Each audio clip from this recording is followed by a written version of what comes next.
यदा यदा हि धर्मस्य ग्लानिर्भवति भारत अभ्युत्थानं धर्मस्य तदात्मानं सृजाम्यहम्।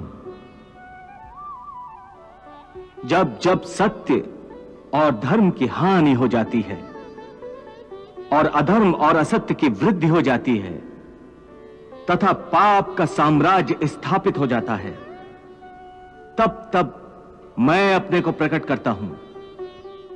परित्राणाय साधूनां विनाशाय च दुष्कृतां धर्म संस्थापनार्थाय संभवामि युगे युगे। हे अर्जुन, मैं जिस योग की शिक्षा तुम्हें प्रदान कर रहा हूं, सबसे पहले कल्प के आदि में मैंने यही योग सूर्य को बताया था।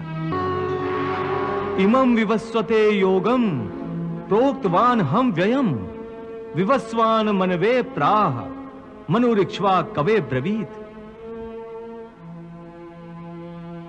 पार्थ, सूर्य ने इस योग को अपने पुत्र मनु से कहा।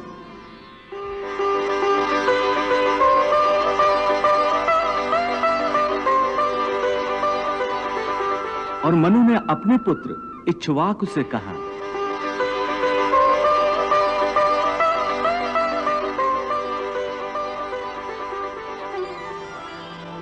हे अर्जुन, इस प्रकार परंपरा से प्राप्त इस योग को राज ऋषियों ने जाना।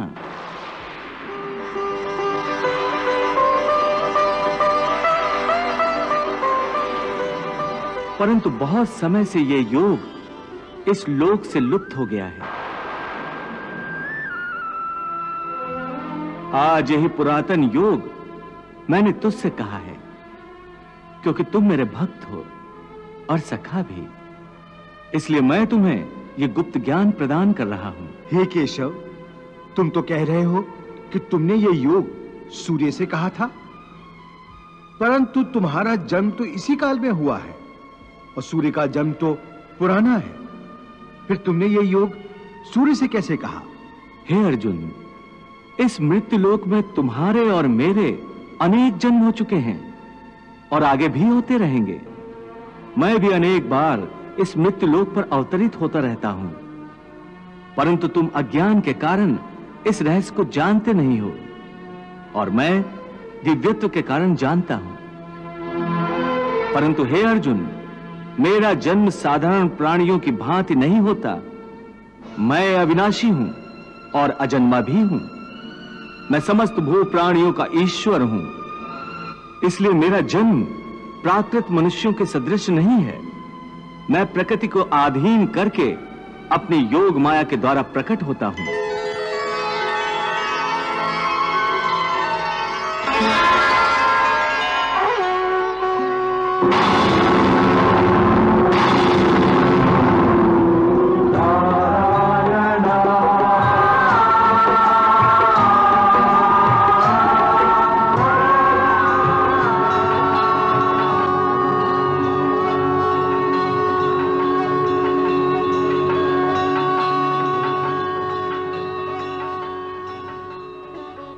हे मधुसूदन, तुम सर्वेश्वर हो, समस्त चराचर के स्वामी हो, त्रिलोकपति हो। फिर तुम्हें मृत्युलोक पर जन्म लेने की क्या आवश्यकता है? मुझे आवश्यकता नहीं, परंतु जब जब मृत्युलोक के प्राणियों को मेरी आवश्यकता पड़ती है, तब तब मैं भूलोक पर अवतरित होता हूं। तुम्हारी आवश्यकता कब कब पड़ती है केशव? यदा यदा हि धर्मस्य ग्लानिर्भवति भारत अभ्युत्थानं धर्मस्य तदात्मानं सृजाम्यहम्। जब जब सत्य और धर्म की हानि हो जाती है और अधर्म और असत्य की वृद्धि हो जाती है तथा पाप का साम्राज्य स्थापित हो जाता है, तब तब मैं अपने को प्रकट करता हूं।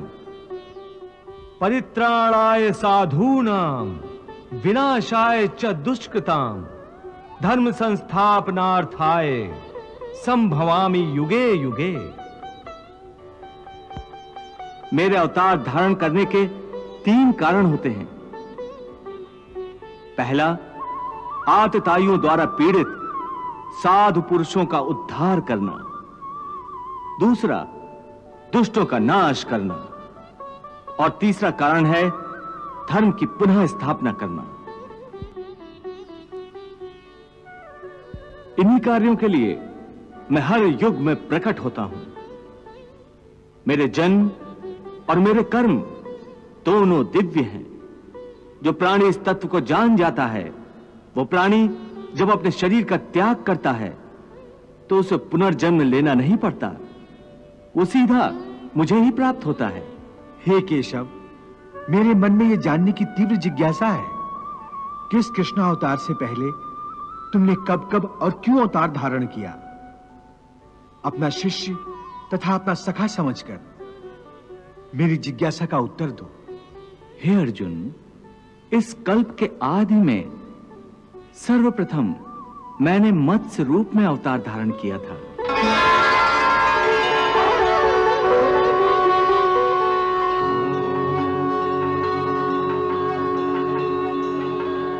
उस समय मैंने सप्त ऋषियों की नाव को प्रलय के समुद्र में डूबने नहीं दिया, क्योंकि वो ऋषि पुरातन संस्कृति और पहली सृष्टि के बीजों को लेकर नए कल्प में उनका विकास करने वाले थे। तत्पश्चात समुद्र मंथन के समय जब मंदराचल पर्वत स्थिर नहीं रह सकता था, तो मैंने कूर्म रूप धरकर उसे अपनी पीठ पर धारण किया, ताकि देवता और दैत्य मिलकर सागर में से अमृत प्राप्त कर सके। प्रारंभ हुआ सागर मंथन, सागर मंथन। फिर जब दैत्य अमृत का घड़ा देवताओं से जबरदस्ती छीनकर ले गए, तो देवताओं की सहायता के लिए मैंने ही मोहिनी रूप भी धारण किया था। उसी समय मैंने राहु दैत्य का भी वध किया था। हे पार्थ, अधर्मी हिरण्याक्ष का नाश करने के लिए मैंने ही वराह अवतार लिया था। मैंने ही अपने परम भक्त बालक प्रहलाद की रक्षा करने के लिए नरसिंह अवतार धारण किया था। हे पार्थ, मैंने ही वामन अवतार धारण करके असुरराज बलि से 3 पग धरती मांगी थी। हे राजन, हमें यज्ञशाला के लिए थोड़ी सी भूमि की आवश्यकता है, सो आप कृपा करके मुझे उतनी भूमि दें जितनी मैं अपने पैरों से 3 डग में नाप सकूं, तो बस मैं संतुष्ट हो जाऊंगा। मैं महात्मा प्रहलाद का पौत्र और महाराज विरोचन का पुत्र बलि प्रतिज्ञाबद्ध होकर संकल्प करता हूं कि ब्राह्मण पुत्र वामन के इच्छित 3 पग धरती दान करता हूं।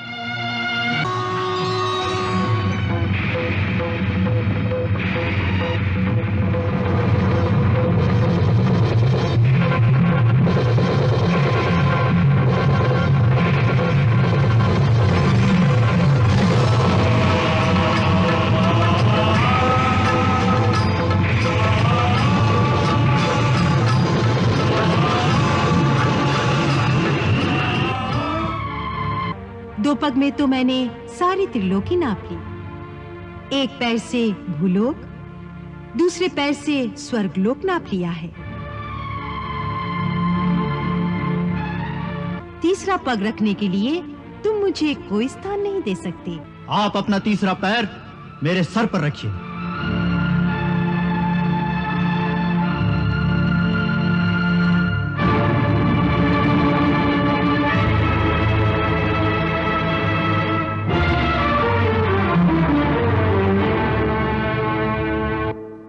और जब रावण ने पृथ्वीलोक पर हाहाकार मचा दिया था, तब मैंने ही त्रेता युग में राम अवतार धारण किया था। धर्म की मर्यादा भंग करने वाले पापी, तेरे समस्त पापों का दंड आज तुझे अवश्य मिलेगा।